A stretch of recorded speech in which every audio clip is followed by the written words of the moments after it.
Hello and welcome back to Copic and the Craft Room. I hope you are a regular attender at our little video sessions here on Wednesdays, but if you're not, if you're new to the site, make sure to like our channel so you'll get a new video in your inbox each week. Today I am going to be coloring up an image by Dare to Be Artsy. It's an image that I do some design work for, and I really do love the beautiful stamps they create.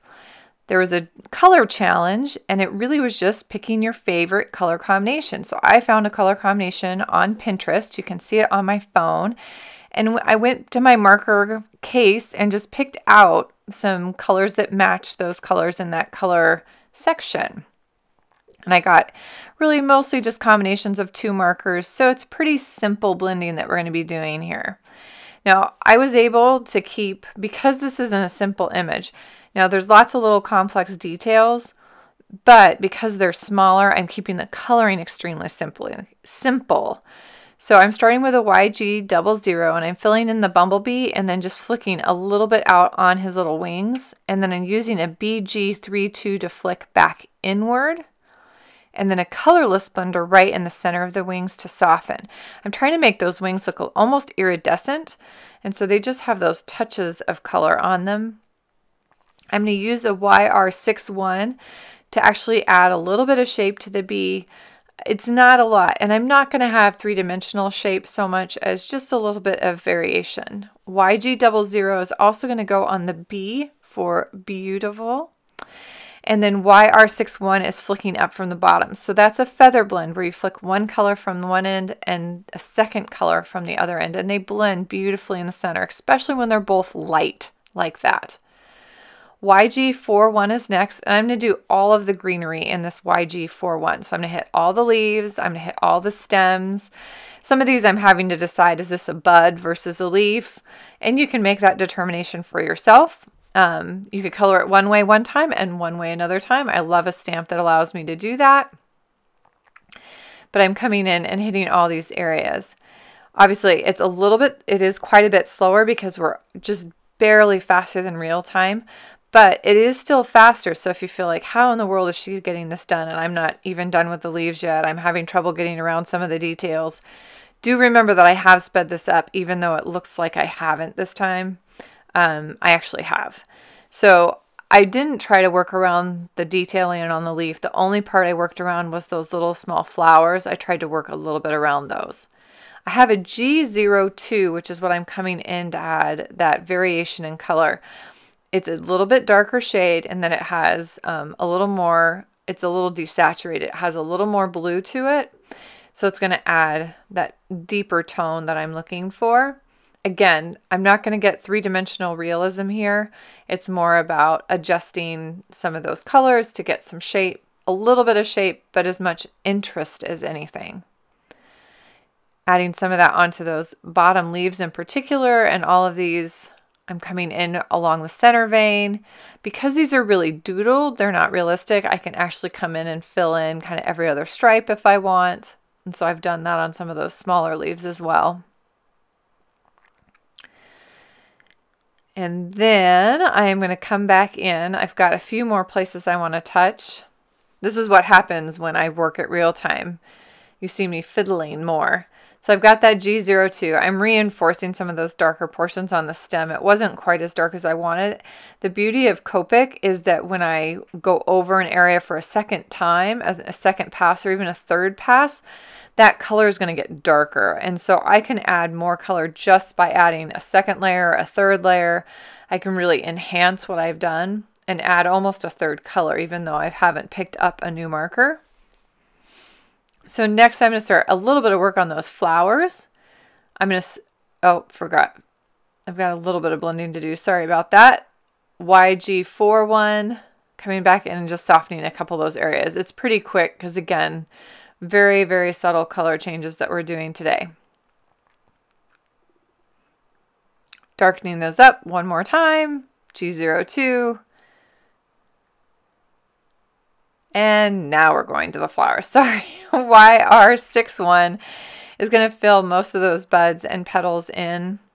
So I'm counting these as little closed buds for flowers, and so a lot of times the color of the interior flower is going to show on the exterior of a bud. So that's what I am doing in this particular case. And I forgot one, so I'm coming back and hitting those. And then I decide I'll use the outer, this same color, this YR61 on the outer edges of those petals for the bigger flowers. Notice I haven't even really gone all the way into the center. YR65 now is going to come work from the center outward. It's going to push that center back in a little bit, and then I'm hitting the bottom tips of those buds and right around the center on those daisies. Bottom edge of this closed flower to the side. And then I'm staying with that YR65 for a few seconds more because I've got this whole other string. I had another set of colors picked out, but I'm feeling like because the image is so small, I'm going to keep it simpler than I originally planned and keep the colors narrowed down a little bit tighter. YR68 is going to be the last layer on some of these flowers. It's coming from the center out again on these larger flowers. I'm using a small flicking motion with the very tip of that brush nib. So it's going to show some of that detail and enhance some of the vein work in those flowers. And it's also going to come along from the base of this tall string of flowers. I try to hit those, there's some little tiny petals showing to the back side of the flower. And I'm trying to, when I dot at the top, that's what I'm doing. I'm hitting those little petals to the back. Always remember to, if you get too much pressure with that brush nib, you could always turn the marker over and use that, the broad nib. YG00 is just touching in on the centers of those flowers. And then I have a BG45, and I've decided to try to darken up. It's not quite dark enough, so I swap BG49 because I want to see the detail on these beautiful flower leaves. Obviously not realistic, but doodled, and we want to enhance that look. And so I'm going back in with this BG49 and really just adding to those details. I'm adding a little bit more to the shape of those leaves and the stems, coming to the bottom and the top, adding some of those stripes a little bit darker. But look how much dimension adding that contrast color is already adding. It's pushing some pieces back, pulling, letting others push forward. Just hitting kind of the tops and bottoms of stems. The beauty of little tiny areas like this is a lot of times you don't have to blend them. You can do some blending, but you can keep it pretty simple. G02 to soften a few of those areas, but notice I'm doing it in the bigger broad areas. I don't need to worry about some of the little tiny details because it kind of does the work for me, which is great.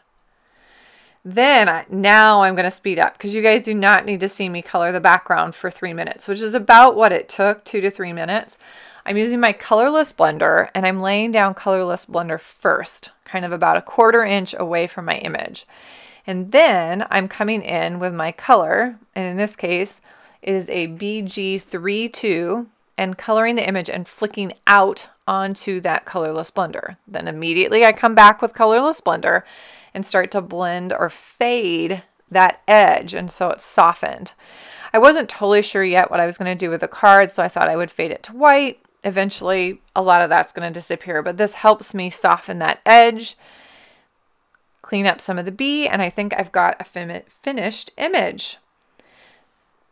So I want to just say a big shout out thank you to Dare to Be Artsy for this beautiful stamp set. I love coloring their things, and they have a beautiful selection of products, not only papers and stamps and dies, but they're all coordinating, which is really awesome.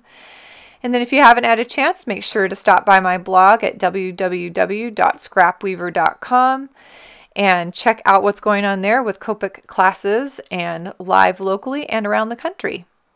Thank you for joining me this week, and I sure hope you have a happy, colorful week.